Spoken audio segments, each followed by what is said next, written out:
personagem atinge sua maioridade, 20 anos. Quantas histórias envolvidas neste período?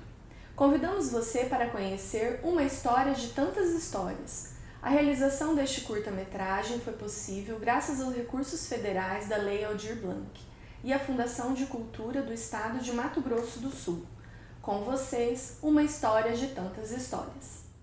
Olá, eu sou Alessandra Meneghetti Correia, formada em Letras e especialista em aprendizagem imediata. Sou uma das sócias proprietárias do espaço de aprendizagem O Quintal. Estou aqui hoje para entrevistar a minha sócia, Rejane Betoni Garcia Vendramin, que é contadora de histórias, e que hoje vai falar pra gente um pouquinho dessa maioridade do contar histórias. Bom, o que é contar histórias, né? Então essa é uma pergunta que todo mundo sempre faz. Contar história vai muito além desse ato de contar história na escola, contar história artisticamente. Contar história significa narrativa, né? E como é que surgiu a narrativa? O ser humano, ele é feito de narrativa, né? Nós todos hoje somos cercados de narrativa por todos os lados, né? Então, onde surgiu contar história, né? Todo mundo, mas vai falar de novo que surgiu lá nas cavernas? Isso, exatamente.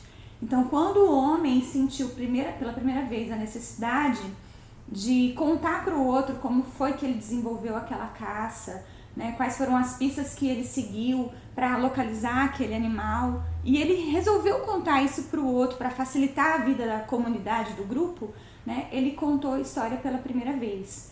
E isso foi continuando, né? E do momento em que ele passou do oral para o escrito, que foi os primeiros registros, né, que seja lá nas cavernas, e depois a questão da escrita mesmo, né? Então essa passagem do oral para a escrita se desenvolveu muito. E foi graças a esse processo também que hoje a gente descobriu o mundo, né? A gente conheceu novos mundos, novas geografias, novas histórias, formas de vida e cultura. Então, contar história é isso, né? É você transmitir aquilo que você sabe de forma oral, né? Só que dentro disso também vai um pouco de si, porque aquele homem lá das cavernas que também contou a sua história, ele também contou como é que foi que ele se portou, como é que foi que ele fez. Então, quando a gente conta uma história, a gente também leva um pouquinho da gente pro outro, pro ouvinte. Então, essa é a evolução do contar histórias. Mas hoje a gente encontra o contar histórias em várias áreas diferentes. Então, como esse contar histórias que começou da transmissão de conhecimento, da transmissão de uma informação ou de uma forma de agir, né, dos grupos, dos pequenos grupos, como que isso agora, nesse processo de globalização, a gente vê acontecer no nosso dia a dia? Então, nos filmes, né, no cinema, isso está muito claro, né, que a contação de história está presente o tempo todo. A gente vê isso, por exemplo, socialmente, dentro de um julgamento, né? O que é um juiz? É uma pessoa que vai escolher qual história é a verdadeira. E ele vai definir a vida de uma pessoa por conta de duas histórias que estão sendo contadas, né?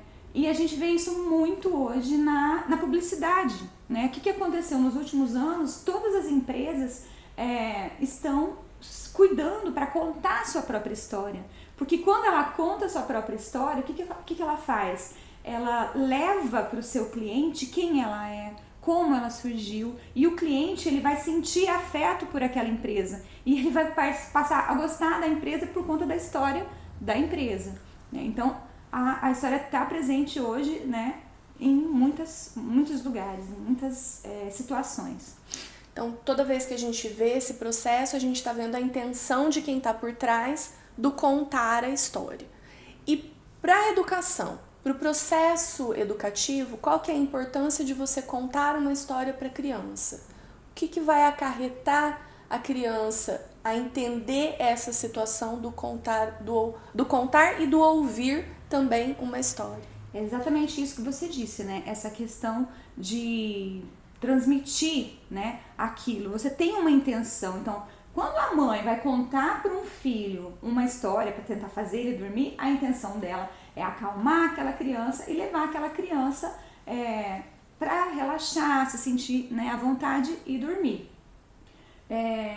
na escola também tem a intenção, além de você ter a intenção de mostrar, porque assim, o que é literatura, né? Como que a gente aprende literatura? Literatura é uma coisa que a gente não tem como ensinar. O professor, ele não pode ensinar a literatura, né? Ele pode mostrar o que é a literatura. E só a partir do momento que o aluno, a criança, lê aquele livro, lê aquele poema, é que ele vai sentir a literatura. Então, a literatura não se ensina, se sente, né? Então, qual seria a intenção da escola? É essa, né? Qual que é a intenção da mãe? Mas a gente precisa contar a história para as crianças. Por que a gente precisa contar a história para as crianças? Porque quando a criança está aqui no colo, né? Que ela está sentindo o calor da mãe, o cheiro da mãe, a calma do espaço, do ambiente, e ela tem um livro na mão, o que o cérebro está entendendo? O cérebro está entendendo assim, olha, aprender é bom, aprender é gostoso, né? Me dá prazer aprender. Então, a criança, ela vai aprender a gostar de ler, né? Você não pode esperar seu filho ter 12 anos de idade para daí você falar assim, meu filho não lê, eu não sei por que meu filho não lê. Ele nunca te viu com um livro na mão e você quer que seu filho seja um leitor. Então, isso tudo é um processo. Então, a educação, ela entra nesse processo de ensinar, de criar rotina, de estabelecer vínculo, né? Quem que não se lembra de um professor, aquele professor que parou toda a explicação e contou uma história, né? Naquele momento que o professor contou aquela história, ele estabeleceu um vínculo e todo mundo parou para ouvir o que o professor estava dizendo, né? Então, ele tem uma coisa que se chama fita isolante, né? Quando a gente pega um fio elétrico e a gente passa aquele fio, a energia não sai mais por ali, né? E quando você faz isso com afeto, quando você ensina com afeto, você passa uma fita isolante em cima da aprendizagem e o aluno nunca mais vai esquecer.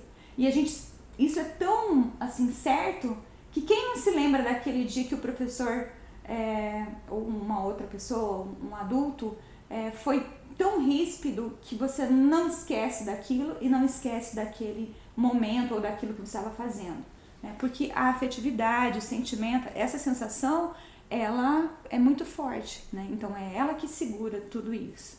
Então, contar histórias é muito importante para a educação. Vou só, assim, como são histórias de tantas histórias, preparando todo esse trabalho, esse processo, eu conversei com a minha mãe. Esse final de semana foi Dia das Mães e mesmo com todo essa pandemia, eu fui lá, fiquei com ela um pouco e ela me contou uma coisa que eu não sabia. Depois de 20 anos, ela me contou, ela já tinha me contado, mas eu não tinha ainda entendido isso, que ela tinha um tio que se chamava João. E eles moravam lá na Serra de Ouro Preto. E numa cidadezinha se chama Senador Firmino, mas na época chamava Calambau. E lá em Calambau, uma vez por ano, o tio João vinha. E ele vinha e as crianças ficavam na porteira esperando o tio João chegar para contar as histórias. E sabe qual história que ele contava? A história da Maria Borralheira, que é uma história assim que me encantou, do Silvio Romero, né? E depois a gente vai falar um pouquinho mais sobre ela. Mas assim, como essa coisa do contar história, do resgate, né, oral, tá presente na cultura do Brasil, né? E hoje eu tenho uma prima que tá lá, né, a Carminha, que conta histórias que ela ouviu. Então todas essas histórias que ela ouviu do tio João, ela traz hoje, conta para os alunos dela. Ela veio aqui no Horários, contou para algumas crianças e isso é muito incrível. Então assim, a minha mãe tá com 63 anos, né? E ela lembra com todo esse carinho, né? Então é só para ilustrar bem essa questão dessa fita isolante, desse afeto. Então, se você puder contar a história para o seu filho, faça. Uma coisa que é importante também nessa relação do contar histórias é a mesma história sendo contada por pessoas diferentes, né? Porque aí a gente tem aquela construção das opiniões, da visão de cada um, né? E quando a sua mãe ouviu do seu tio, a gente ainda vai falar sobre a história, você ouviu de outra pessoa essa mesma história. Então, como que ao você ouvir uma mesma história de cada pessoa, como que isso também influencia a formação das crianças. E falando sobre essa personagem que conta a história, que é a personagem que está fazendo 20 anos agora, como que é você criar essa personagem? Então, você tem 20 anos de carreira como contadora.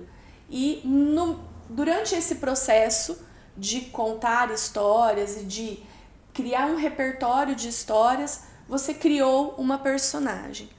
Por que você sentiu a necessidade de ter um personagem para contar a história e não ser somente a Rejane contando a história?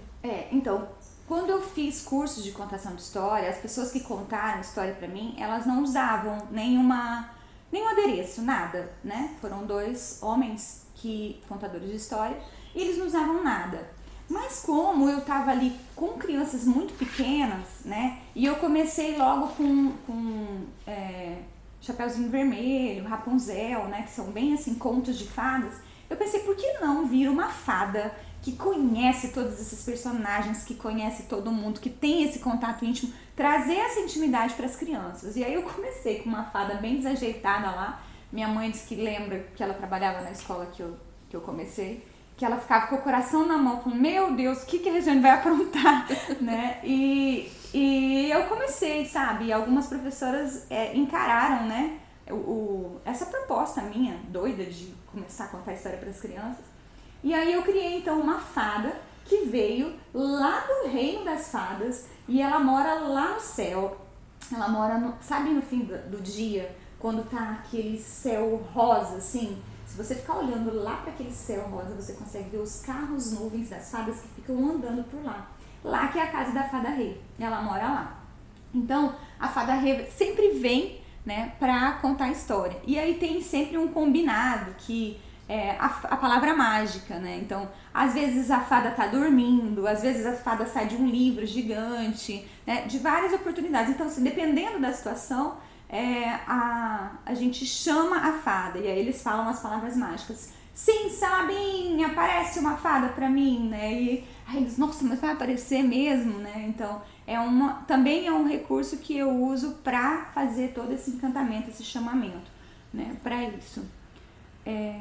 E a fada, ela assim, ela tem algumas características, ela é meio dorminhoca, né? Ela é meio sonolenta, mas ao mesmo tempo ela é doce, encantadora, né? Eu também não gosto muito de fazer a fada, porque eu acho que ela é muito boazinha, sabe? Eu gosto mais de fazer outros personagens que bagunçam mais, assim, mas as crianças gostam mais da fada, acho que por conta da caracterização, do vestido, né? De tudo isso, que elas já estão acostumadas com esse mundo de encantamento que a TV, o vídeo, o filme, né? Passa para elas. Isso. E os outros personagens, você criou todos juntos com a fada ou foi um processo conforme o público que você tinha contato, as histórias que você foi aos poucos integrando ao repertório, como que foi a criação dos outros? Isso, foi bem assim mesmo. Então, assim, quando eu vi que a fada funcionou, eu falei, puxa, que legal, eu posso usar isso como um recurso para outras situações, né? Então, eu criei a segunda personagem, que logo que eu comecei, eu realmente me encantei, eu fui pesquisar os contos tradicionais brasileiros, né? E eu descobri Silvio Romero e Câmara Cascudo, que eu não conhecia, não sabia. Passei a vida, né? Minha mãe ouvia as histórias de Silvio Romero e Câmara Cascudo e eu não conhecia. Fiz faculdade de letras e nunca ouvi falar deles na faculdade. E aí, então, eu criei a Emengarda Filomena Green Cascudo. A Emengarda, ela é taraneta do William Green, que é um dos alemães, né, que fez folclorista, que fez resgate de contos de fadas na Europa. E ela é bisneta do Câmara Cascudo, né? E ela tem assim uma riqueza muito grande, né? Ela tem assim toda uma cultura em cima dela com esse nome, né? Com esses nomes assim, que fazem dela uma família requintada, né, de folcloristas que resgataram toda essa cultura. Então isso tudo é muito rico. Mas ao mesmo tempo ela tá assim com a sandália arrebentada, a roupa dela ela brinca sempre que ela usa Mimica Mipinica, né, a roupa da marca dela. As coisas dela estão bem acabadas, né? E ela se justifica que ela é assim porque as pessoas não leem. Né? Então se as pessoas lessem muito, comprassem muito Câmara Cascudo, quem sabe ela tava com uma sandália melhor, né? Então tem toda essa questão. Por exemplo, quem aí em casa já ouviu falar de Silvio Romero, do Câmara Cascudo? Conhece o Príncipe Lagartão? conhece Os Sete Sapatos da Princesa? Pesquisa aí na internet que você vai adorar. Então, assim, tudo isso faz com que essa personagem ganhe mais vida, né? Então, e ela é muito, se ela se acha, ela chega assim, se achando, né? E as crianças, ela é muito topetuda com as crianças, ela às vezes até mal educada, né? E as crianças gostam muito, né? Brincam muito com ela. E uma outra personagem que eu criei, em homenagem à minha avó, a Margarida, é a Sá Margarida, porque lá em Minas eles, em vez de falar senhora, eles falavam Sá, né? Então a Sá Margarida, ela vem para mostrar a questão dos contos de Pedro Malazartes, né? Que também é uma cultura muito rica dessa região, com sotaque, né? E aí eu consegui lá resgatar dos meus tios, meus avós, um pouquinho daquele sotaque mineiro, né? Oxente não é nordestino. O ai, né? E eu vou conseguindo colocar, só quando eu visto dela que vem o vocabulário todo. É impressionante isso. Isso era uma coisa que é muito característica. Conforme o personagem que você... Eu sei por conta da convivência. Conforme o personagem que ela se veste, muda o trejeito, muda o vocabulário, muda o tom de voz, muda a forma como chama a atenção das crianças. Isso é uma coisa muito particular de quem, eu acredito, de quem tem essa facilidade do contar, essa necessidade de acomodar o contar. Isso se chama performance.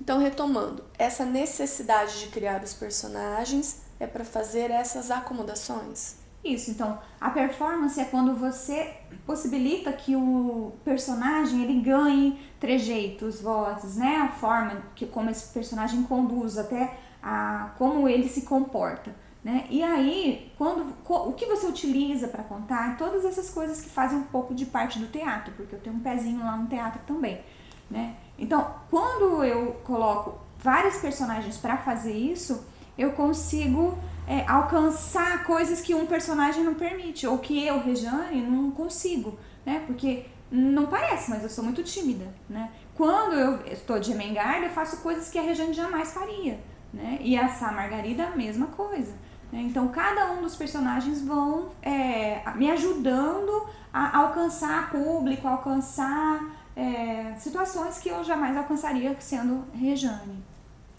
Todo esse processo teve um início, teve um ponto, um start para você começar a construir tudo isso. Aonde foi realmente esse início? Porque do nada você não chegou um dia e falou, vou contar a história.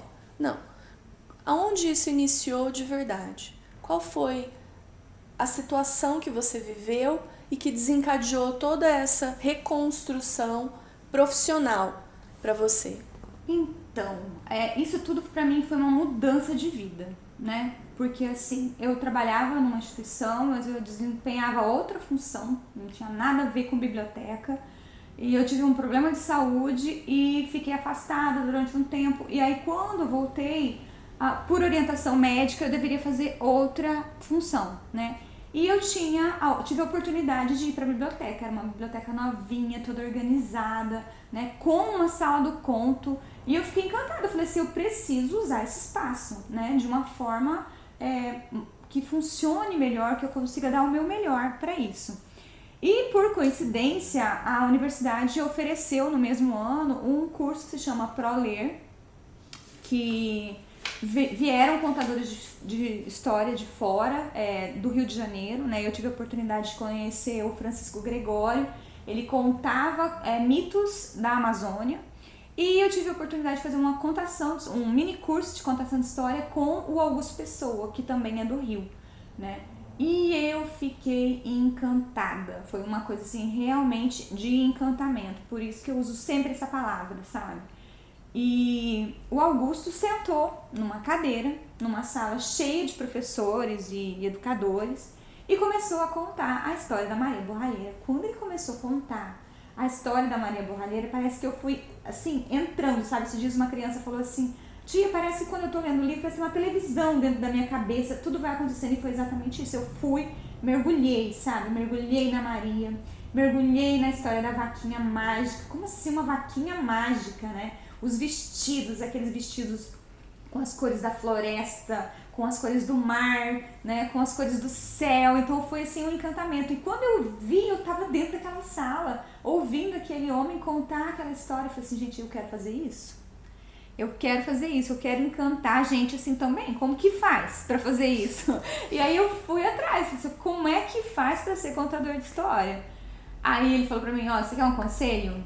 Lê tudo que você conseguir. Monta o repertório, né, com as histórias que você ama, com as histórias que você amou, que você sentiu alguma coisa por elas, aí você começa a contar elas, né? E o resto foi tudo criação minha, né, assim, de criar personagem, de usar objetos, né? E aí foi que eu criei a história da gaiola, né, da gaiola mágica, que também tem 20 anos a gaiolinha.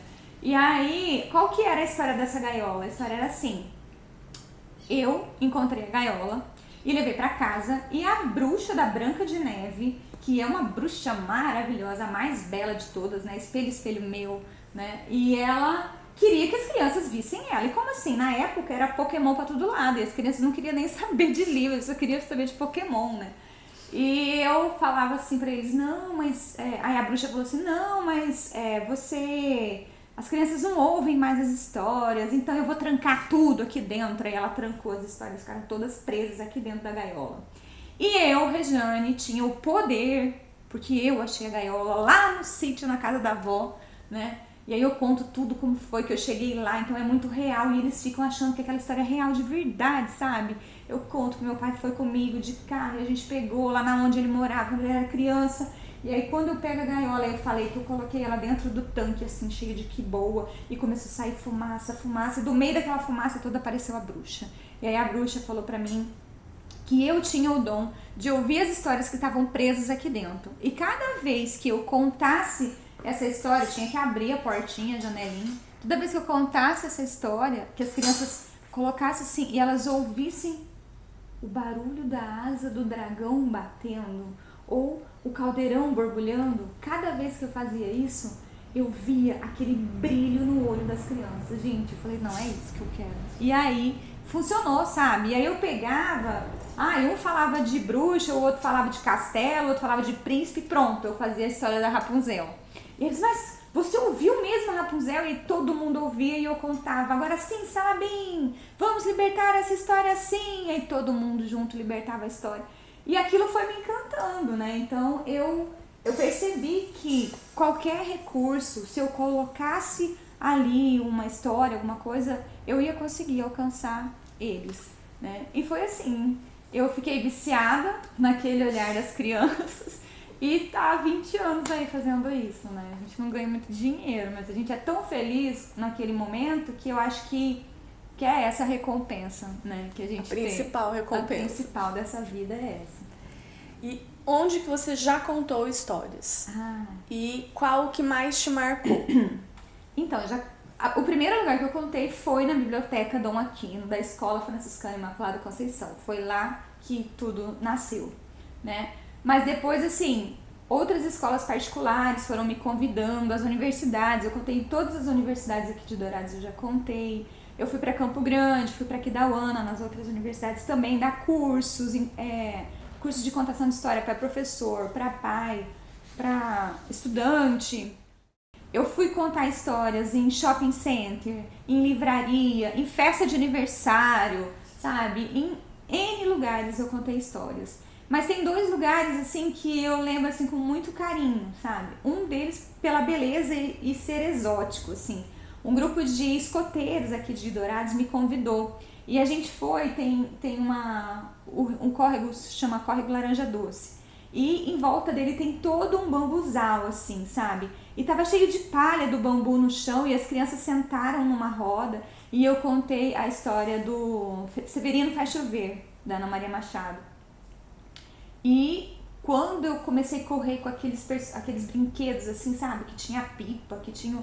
Foi, assim, mágico, sabe? E uma pessoa tirou fotos também lá, ficou muito lindo. Então, foi o lugar mais exótico, assim, que eu contei história de beleza. E um outro lugar, assim, muito diferente também e que me emocionou muito, me marcou muito, porque eu fui em alguns hospitais aqui em Dourados. Eu fui no hospital, no hospital da Universidade Federal, Um outro lugar que, assim, me marcou muito foi, assim, na questão emocional, afetiva, foi o Hospital do Câncer Infantil, que fica em Barretos, né? O meu sogro estava fazendo tratamento lá, José Garcia, que faleceu agora por Covid, né? E nós estávamos lá visitando ele e eu tive a oportunidade de ir lá e conhecer a UTI das crianças daquele hospital. Gente, é um hospital incrível, é um hospital assim, do amor mesmo, porque a forma como a criança é acolhida, a decoração do espaço, não é um hospital, parece um shopping, assim, é muito lindo, muito decorado, e eles permitiram que eu entrasse dentro da UTI, e ali eles estavam esperando uma criança para vir, né? Eu estava de fada, e enquanto essa criança não conseguia vir porque ela estava terminando um procedimento, as outras estavam ficando nervosas, porque ele falava assim, olha, o soro está acabando, quando terminar esse soro eu tenho que fazer outro tratamento, eu quero ouvir logo essa história, né? E tinha ali 2 adolescentes que iam se casar, né? Então, assim, ali a vida é contada em gotas que pingam no soro, porque o próximo soro é outro tratamento, é outra luta que ele vai ter que ter, né? Então, assim, eu fiquei muito emocionada de contar a história ali e de conseguir fazer aquelas crianças sorrirem, né? Foi, assim, um momento muito, muito emocionante na minha vida. Então, depois de toda essa emoção, o que mais você pode acrescentar para quem quer começar a contar história, para quem quer começar a viver esse encantamento na vida dele, como pai, como mãe, como profissional da área de educação ou como pessoa que simplesmente se sentiu despertar por essa vontade de compartilhar um momento tão importante? Olha, eu acho que eu vou dar o mesmo conselho que eu recebi. Primeiro de tudo, se você quer contar história, você tem que conhecer as histórias. Então leia todas as histórias que você tiver possibilidade.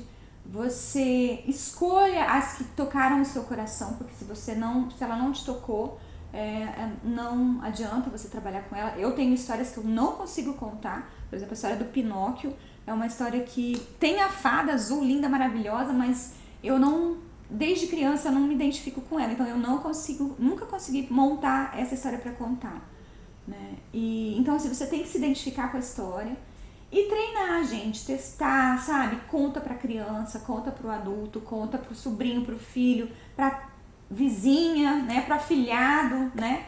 Então, assim, com essa pandemia, eu tive uma oportunidade incrível na minha vida, que foi contar histórias pro meu afilhado, toda semana, 2 vezes por semana, né? Eles moram em Uberlândia, Minas Gerais, e por conta de que a gente começou a atender crianças, as nossas crianças, a gente perdeu o nosso espaço, né? Foi muito triste tudo isso. A gente passou a atender tudo aqui na casa da Alessandra e atender virtualmente. Então, assim, mesmo assim eu consegui encontrar essa coisa boa, né?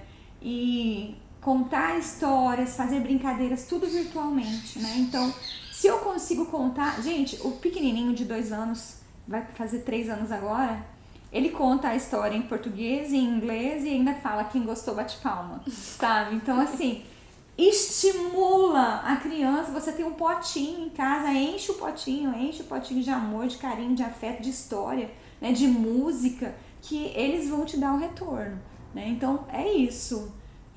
Contar a história para todas as crianças que estiverem perto de você. Eu acho que é isso. Eu vou acrescentar que não precisa se vestir de fada. É? Eu não me visto de fada e ainda dou conta de contar algumas. Lógico que não com a mesma qualidade, mas eu acredito que com o mesmo afeto, porque esse amor pela leitura foi uma das coisas que fez a gente se tornar sócias. Sim. Então eu quero te agradecer pela entrevista, pela oportunidade de poder te entrevistar e queria que você contasse agora pra gente a nossa história preferida. Não, antes de contar, quero te pedir permissão. E eu quero contar pra vocês quem é a Alessandra. Né? Então, assim, nós somos amigas desde a universidade. Não conta os anos. A gente é amiga desde a universidade e a gente teve experiências bem diferentes na vida, né? A Alessandra teve 3 filhos com dificuldade de aprendizagem, né? Com transtorno de déficit de atenção. E ela resolveu buscar ajuda, né? Ela resolveu aprender como é que ela poderia ajudar os filhos dela a aprenderem, porque a escola não estava dando conta, né? Ela precisava de mais ajuda, então ela foi incentivada a fazer essa busca, e ela fez, né? E um dia, quando eu também estava, né, na minha, né, depois de algum tempo já, assim, querendo uma coisa diferente, eu vim na casa dela, a gente tomou um chá de morango. Sempre tem sabor aqui de em chá de casa, morango. sempre. E aí a gente resolveu que juntas nós íamos criar um espaço onde eu pudesse mostrar para outras famílias toda essa questão do encantamento, do incentivo à leitura, de como a criança aprender, e ela viria junto comigo nesse processo. Então é isso que a gente faz, eu conto a história, a gente ensina vocabulário, a gente ensina como um texto é construído, né? Ela ensina como a criança vai ter autonomia de aprender, como é que ela vai montar um texto, fazer um resumo, estudar para uma prova, né? E a gente conseguiu, junto com muita brincadeira, né? O lúdico é muito presente dentro do nosso espaço. Então, foi isso, né? Então, assim, eu quero também te agradecer muito, porque hoje em dia ninguém mais acredita em conto de fada, e você acreditou numa fada e confiou numa fada. Então, eu quero te agradecer. Não, eu acredito, por isso que eu confiei. Então, por isso que você confiou. Quero agradecer também, assim, a minha família, o meu esposo, o Alessandro, que eu amo muito, que sempre me incentivou, que sempre levou minhas malas, minhas gaiolas, meus vestidos para todos os lugares. Agradecer aos meus pais, que onde eles iam, quando eles viajavam, eles traziam um brinquedo, um boneco, uma bruxa, alguma coisa, sempre me estimularam muito, né? Meu pai é escritor, então ele me estimulou muito, minha mãe sempre contou histórias para mim.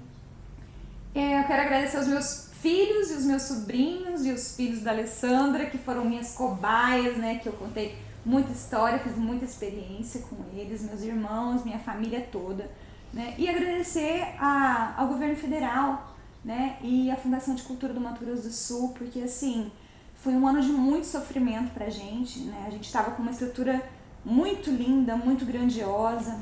Depois de 6 anos de trabalho, a gente conseguiu, né, se estruturar para atender os nossos clientes como a gente queria, e de repente veio essa pandemia e a gente não conseguiu mais se manter naquele espaço, e a gente perdeu 60 clientes que a gente tinha. Foi assim, muito brutal tudo isso que aconteceu com a gente, né? E vinha esse incentivo, essa lei que nos acolhe nesse momento assim tão difícil, é muito gratificante. Então eu quero deixar aqui o meu agradecimento a tudo isso.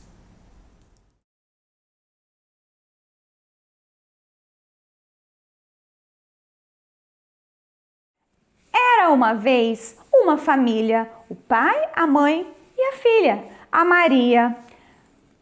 Uma coisa muito triste aconteceu na família da Maria. A mãe dela morreu e a Maria ficou sozinha morando com o pai. Todos os dias, a Maria ia para a escola e era o pai que ajudava ela a arrumar o lanche, arrumar o cabelo.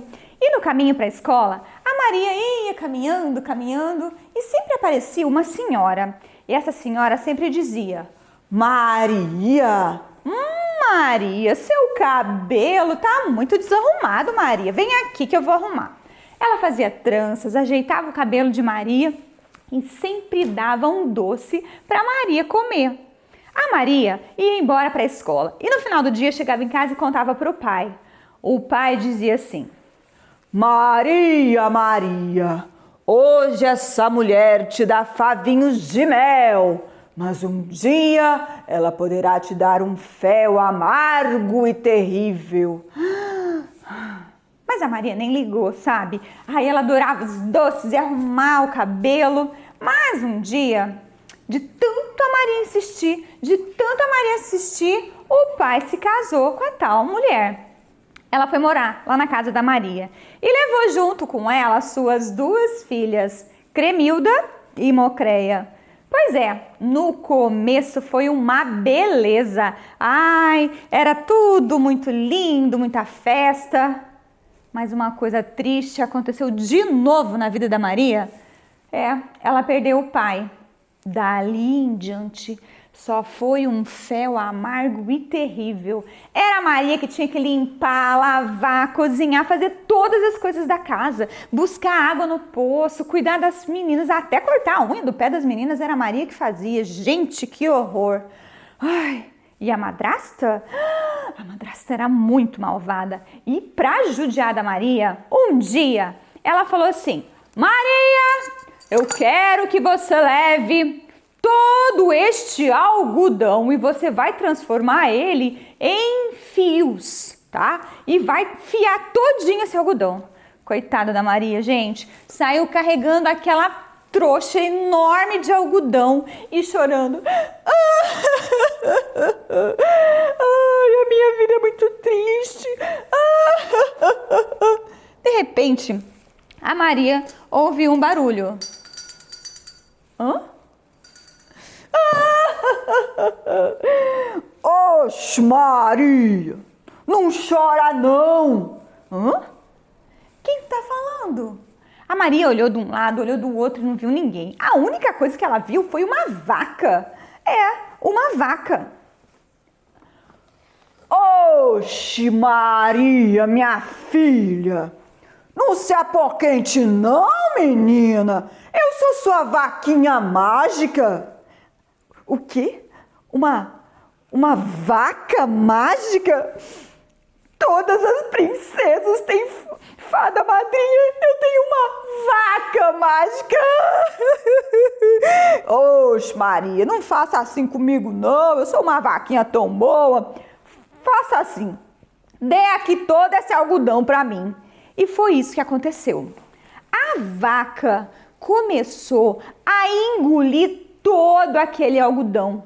Ela mastigou e a Maria foi ficando desesperada. O que ia acontecer? Quando foi no fim da tarde, a vaquinha, botou pra fora todo aquele algodão muito bem fiado e muito branquinho. A madrasta olhou todo aquele algodão, toda aquela linha fiada e ficou desconfiada e falou assim: Maria, você está fazendo as coisas muito rápido. Ai, pois é, madrasta, eu consegui fazer tudo rápido. Mas não tem problema, Maria. No dia seguinte, só de maldade, a madrasta deu para ela uma trouxa de roupa desse tamanho. Era enorme aquela trouxa de roupa. A Maria levou rapidinho, pegou aquela trouxa e carregou e levou lá para fora. A vaquinha falou: oxe, viu só, minha Maria, que eu posso te ajudar? Foi sua mãe que me deixou para cuidar de você. E a vaca começou a mastigar, mastigou toda aquela roupa. Enquanto isso, a Maria brincou de amarelinha, pulou corda, cantou muitas cantigas que fazia muito tempo que a Maria não cantava, né, gente? E quando foi no fim da tarde, a vaquinha, botou pra fora toda aquela roupa lavada, passada, engomada e alvejada. Eu queria uma dessa pra mim, né, vaquinha?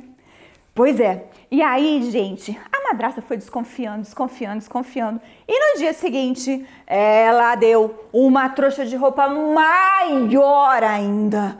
A Maria levou pra fora e foi brincar enquanto a vaquinha comia tudo. Mas o que a Maria não sabia, o que ela não percebeu, foi que Cremilda e Mocreia estavam atrás da árvore vendo tudo. Ai, meu Deus! Quando a Maria chegou em casa com aquela trouxa de roupa lavada, passada, engomada e alvejada, a madrasta disse: Maria! Ai, Maria, você é tão eficiente, né? Maria, para comemorar a sua eficiência, nós vamos fazer um jantar muito especial. E eu tô assim querendo comer uma carne, sabe? Uma carne... A Maria ficou desesperada. Uma carne de porco. Carne de porco, isso. Não, Maria, carne de porco não. Carne de peixe, carne de peixe. Não, Maria, carne de peixe não. Carne de galinha, sei lá, de jacaré. Não, Maria! Eu quero comer carne de vaca! Ai, a minha vaquinha! Oxe, Maria! Não chora não, minha filha. Olha, deixa eu te falar uma coisa. A sua mãe me deu para eu proteger você. Então você fique calma que vai dar tudo certo. Você vai fazer o seguinte, presta muita atenção no que eu vou dizer. E a vaquinha começou a contar para Maria tudo que ia acontecer. E ela disse assim, Maria, quando eles me matarem, você pegue meu couro, leve para a beira do rio, lave, lave, lave, e depois você pega o couro e põe dentro numa bacia. A bacia vai correr o rio, correr o rio. Quando chegar lá embaixo na curva, vai estar um velhinho. Preste atenção, que esse velhinho é nosso Senhor Jesus Cristo. Cuide dele, trate das feridas, dê comida para ele, mas preste muita atenção. Coloque a bacia de novo no rio. Ela vai descer, descer, descer. Quando chegar lá na curva, vai ter um monte de bicho, cachorro, papagaio, periquito. Você trata dos bichos, acalma eles, depois você entra dentro da casa. A casa vai estar bem bagunçada. Você já sabe arrumar muito bem casa, então você entra dentro da casa, arruma tudo e se esconda atrás da porta. Ai, foi uma tristeza para Maria, porque ela perdeu a vaquinha mágica, era a única coisa que ela tinha. Mas ela obedeceu. Fez tudinho que ela falou. Ela pegou o couro da vaca, pôs dentro da bacia e levou para a beira do rio. E aí, ela esfregou, esfregou, mas quando ela estava lavando o couro, ela sentiu uma coisa estranha e de repente saiu de dentro daquele couro uma varinha mágica. Aí a Maria guardou a varinha mágica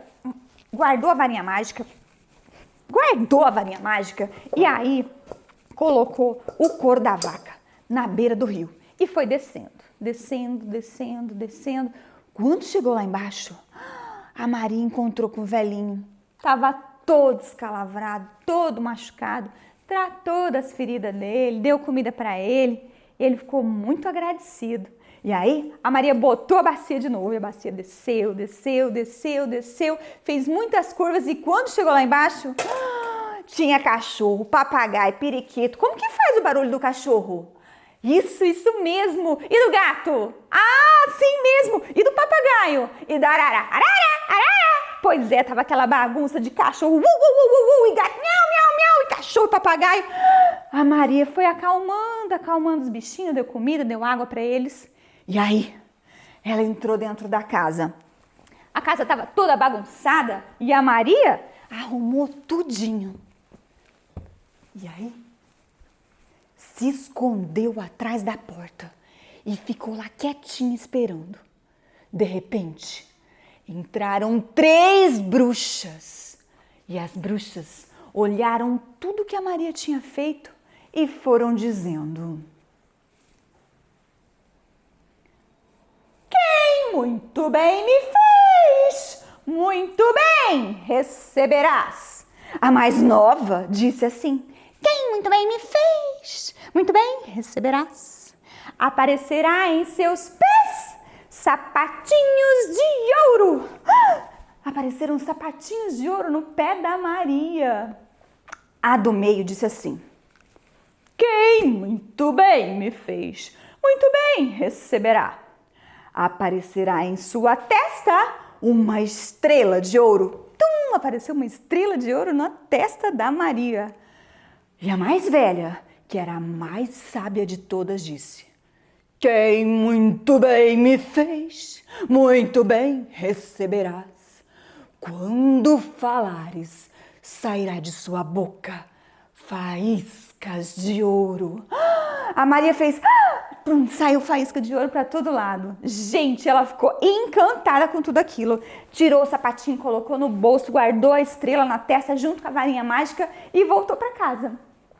Mas no caminho, adivinha quem estava esperando? Cremilda e Mocreia estavam no caminho esperando a Maria.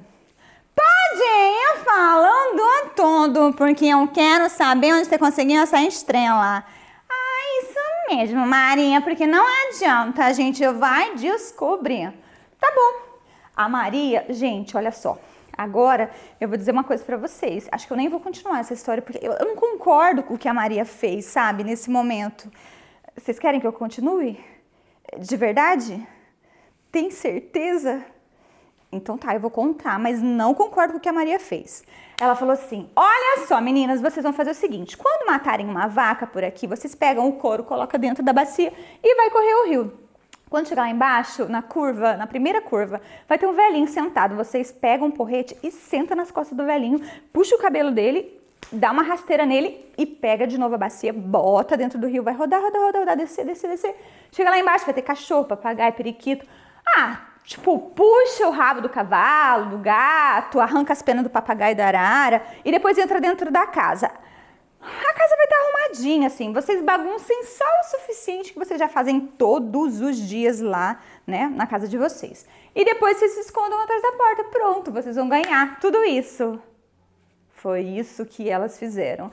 Ai, eu vou. Pegaram o couro, levaram pra beira do rio, lavaram, botou dentro do rio. Desceu. Quando chegou lá embaixo, ai, pobre do velhinho.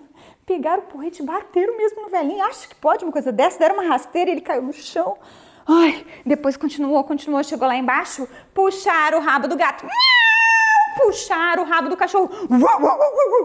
E foi cachorro, papagaio gritando pra todo lado. Depois, elas bagunçaram toda a casa, sabe? Viraram as coisas da cozinha, com o quarto, com o banheiro, virou uma bagunça. Bagunçaram tudo e se esconderam atrás da porta. De repente, as 3 bruxas chegaram e elas disseram: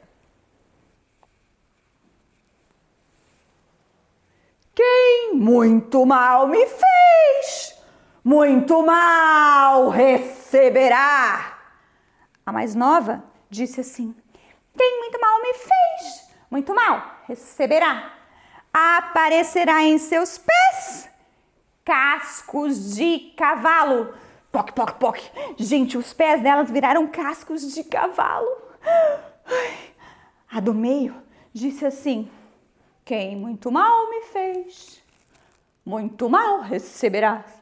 Aparecerá em sua testa um rabo de cavalo. Ai, apareceu um rabo de cavalo bem no meio da testa delas. Ai, Jesus. Ai, meu Deus. A mais velha, que era a mais sábia de todas, disse então: quem muito mal me fez, muito mal receberá. Quando falares, sairá de sua boca toda a porcaria e o cocô dos cavalos. Gente, elas saíram correndo e ela corria e era aquela sujeira de cavalo para todo lado, meu Deus. Ai, quando elas chegaram em casa, a madrasta ficou desesperada com aquilo. Porém, nem deu tempo para isso. Sabe por quê? Apareceu um mensageiro do rei. Atenção, todas as donzelas do reino estão convidadas para as 3 noites de festa que se realizarão no castelo. Todas as donzelas estão convidadas. Elas iam ser escolhidas pelo príncipe para ver quem ia casar com ele. Ai, a madrasta já esqueceu da história, mandou a Maria dar um jeito de esconder aquele cabelo de vaca no meio de cavalo no meio da testa, arrumou um vestido bem comprido para esconder os cascos de cavalo. E a Maria falou assim: olha, mas vocês têm que ficar quietinhas. É claro que a madrasta não deixou a Maria ir na festa, né? A Maria estava tão triste, tão chateada, sabe? Mas aí ela se lembrou. Ela se lembrou da varinha mágica. Varinha mágica, pela mágica que Deus te deu, eu quero um vestido com as cores das flores do campo. Apareceu um vestido lindo, todo em tons de verde e tinha flores de todas as cores pela saia, passarinhos e borboletas. Quando a Maria entrou no castelo, o príncipe ficou encantado e ele dançou e dançou e dançou com a Maria a noite toda. Ai, gente, e aí quando foi na noite seguinte, a Maria conseguiu fugir antes que ninguém percebesse. Na noite seguinte, tudo de novo, a Maria arrumou as meninas, a madrasta foi com elas e a Maria pegou sua varinha mágica de novo. E ela disse: varinha mágica, pela mágica que Deus te deu, eu quero um vestido com as flores, as cores do mar. Apareceu um vestido com tons de azul do mais escuro para o mais claro e na beiradinha tinha uma renda branca que parecia a espuma da onda do mar quando chega na areia. E no meio das saias, peixinhos e outros seres do mar nadavam por entre as saias. O príncipe e todo o castelo ficou muito encantado com aquilo. E eles dançaram, dançaram, dançaram. Porém, naquela noite, a Cremilda percebeu alguma semelhança. E quando eles viram que a Maria estava por ali, ela disse: mamãe! Quando a Maria percebeu que uma delas tinha reconhecido, elas resolveram sair correndo. A Maria correu, fugiu, mas elas não encontraram com a Maria. Ufa! Ai. E na terceira noite tudo aconteceu novamente. Mas nesta noite, a Maria pediu o vestido mais lindo que a terra já viu. Varinha mágica, pela mágica que Deus te deu, eu quero um vestido com as cores do céu, com todos os tons de azul e o negro da noite, com todas as estrelas e todas as Via-Lácteas. Apareceu um vestido com todos os tons de azul e negro e todas as estrelas e suas constelações. O castelo inteirinho ficou encantado, apaixonado por aquela menina linda, aquele vestido tão lindo. E o príncipe estava apaixonado por ela, ele queria se casar com ela. Foi então que eles dançaram e dançaram. Mas a Cremilda e a Mocreia não deixaram.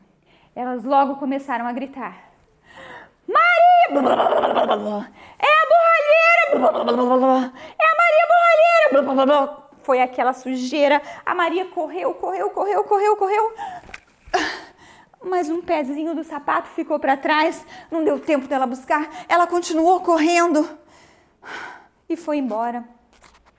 Mas no dia seguinte, o príncipe, que estava muito apaixonado por ela, sabe o que ele fez? Ele mandou seus mensageiros reais. Atenção, todas as donzelas deverão calçar o sapatinho de ouro. Aquela que couber será a princesa do reino. A madrasta? A madrasta deu um jeito do pé caber. Gente, vocês não acreditam. Ela até cortou as unhas muito perto da ponta do dedo para ver se cabia o sapato no pé e não cabia. Amarrou o pé das meninas, não teve jeito. Foi quando o mensageiro, que já estava cansado, já tinha ido em todas as casas daquele reino, falou: mas não existe mais nenhuma donzela nessa casa. Naquele instante, a Maria pegou a sua varinha mágica, pediu pelo vestido com as cores do céu e desceu, linda, um pé com um sapatinho e o outro pé sem. Quando eles viram que o pé da Maria estava sem o sapatinho, todos tiveram a certeza de que a Maria era aquela linda donzela da noite do baile. A Maria casou-se com o príncipe. A madrasta? A madrasta caiu dura de tanta raiva que ela ficou. A Cremilda e a Mocreia, a Maria levou para morar com elas dentro do castelo. E eles viveram felizes para sempre. Quem gostou, bate palma!